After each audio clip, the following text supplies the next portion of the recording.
ஆச்சி மசாலா எந்த சமையலும் ருசி தேடும் ரகசியம் 20 ரூபாய். சென்னையில் இன்று நடைபெற இருந்த விஜய் பிரச்சாரம் ரத்து செய்யப்பட்ட நிலையில் தேர்தல் ஆணையத்தின் நிபந்தனைகள் வெளியாகியுள்ளன.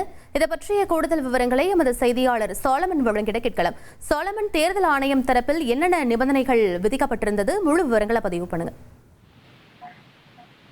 தமிழக வெற்றி கழகத்தோட தலைவர் விஜய் இன்று சென்னையில 5 இடங்கள்ல பிரச்சாரம் மேற்கொள்ள இருப்பதாக கூறி அனுமதி கடிதமானது கொடுக்கப்பட்டது. அதன் அடிப்படையில காவல்துறை பரிந்துரையின் அடிப்படையில 2 இடத்திற்கு மட்டுமே அனுமதி வழங்கப்பட்டு தேர்தல் அலுவலரின் சார்பில் அனுமதி கடிதமானது கொடுக்கப்பட்டிருந்தது. குறிப்பாக வில்லிவாக்கம் சிட்கோ நகர் மற்றும் டி நகர்ல இருக்கக்கூடிய முத்துரங்கன் சாலையில மட்டுமே தாவேகா தலைவர் விஜய் அவர்கள் பிரச்சாரம் மேற்கொள்ள அனுமதி வழங்கப்பட்டு பல்வேறு நிபந்தனைகளும் கொடுக்கப்பட்டிருந்தது. இந்த நிலையில நேற்று காவல்துறை அனுமதிக்கப்பட்ட நேரத்துல தங்களுக்கு அனுமதி வழங்கப்படவில்லை என கூறி தாவேகா தலைவர் விஜய் அவர்கள் திட்டமிட்டிருந்த இந்த பிரச்சாரத்தை ரத்து செய்தனர். இந்த நிலையில தான் தேர்தல் அலுவலர் என்ன மாதிரியான நிபந்தனைகளுடன் அந்த தாவேகா தலைவர் விஜயோட பிரச்சாரத்துக்கு இரண்டு இடத்துல மேற்கொள்ள இருந்த பிரச்சாரத்திற்கு அனுமதி வழங்கப்பட்டது என்பது குறித்தான தகவலானது வெளியாகி இருக்கிறது. அந்த கடிதமும் கிடைத்திருக்கிறது. குறிப்பாக இதுல ஏற்கனவே டி நகர்ல 2 to 3 வரையில பிரச்சாரத்திற்கு அனுமதி வழங்கப்பட்டது.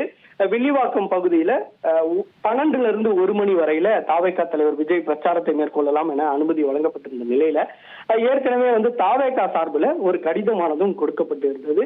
அதுல பாத்தீங்கன்னா 2 to 3 மணி வரையில தான் வில்லிவாக்கம் பகுதியில பிரச்சாரத்தை மேற்கொள்ள திட்டமிட்டிருந்தாங்க. அந்த கடிதத்துல குறிப்பிடப்பட்டிருந்த நிலையில இதுல குறிப்பிடப்பட்டிருந்த நிலையில அதற்கு அனுமதி வழங்கப்பட்டிருப்பதாக தெரிவிக்கப்பட்டிருக்கிறது. ஆனால் தாவேகா தரப்புல அவர்கள் கொடுத்த கடிதத்துல 2 to 6 மணிக்குள்ள பிரச்சாரத்தை மேற்கொள்ள திட்டமிட்டிருப்பதாக கூறிதான் டி நகர்ல கடிதமானது கொடுக்கப்பட்டிருந்தது. 2 to 3 கொடுக்கப்பட்டிருது. அதே போல வில்லிவாக்கம் பகுதியில 11 to 1 மணியில அவர் பிரச்சாரத்தை மேற்கொள்வதாக நேரம் கேட்கப்பட்ட நிலையில அங்கு 12 to 1 மணி வரையில பிரச்சாரத்தை மேற்கொள்ள அனுமதி வழங்கப்பட்டது.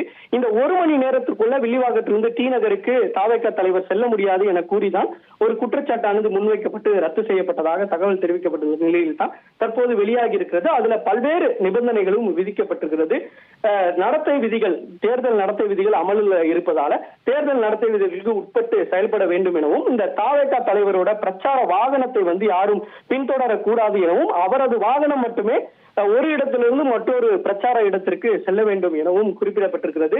சட்டம் ஒழுங்கு பிரச்சனை ஏற்படும் வகையில செயல்படக்கூடாது எனவும், அதனை அப்படி ஏற்பட்டால் உடனடியாக ரத்து செய்வதற்கான அனுமதி தேர்தல் அலுவலருக்கு இருக்கும் எனவும் தெரிவிக்கப்பட்டிருக்கிறது. குறிப்பாக பிரச்சாரத்திற்கு அனுமதி பெற்ற இடத்துல மட்டுமே தன்னிச்சையாக அனுமதி பெறாமல் விளம்பர பலகை வைத்தல், இந்த சுவற்றில எழுதுதல் உள்ளிட்டவை செயல்படக்கூடாது எனவும், வாகனத்தை உரிய அனுமதியுடன் தான் பயன்படுத்தப்பட வேண்டும் எனவும், ஒளிபொறிக்குல மட்டும்தான் பேசப்பட வேண்டும் எனவும், அவர் ரோட் ஷோ மேற்கொள்ள கூடாது எனவும் என பல்வேறு நிபந்தனைகளுடன் இந்த பிரச்சார கூட்டத்திற்கு அனுமதி வழங்கப்பட்டிருந்த நிலையில அவர்கள் குறிப்பிட்ட நேரத்துல கொடுக்கப்படவில்லை என்ற காரணத்தை முன்வைத்த நிலையில தற்போது தேர்தல் அதிகாரி காவல்துறை பரிந்துரையின் பேர்ல எதற்காக அனுமதி கொடுத்தார்கள் என்பது தொடர்பான கடிதமானது தற்போது வெளியாகி இருக்கிறது.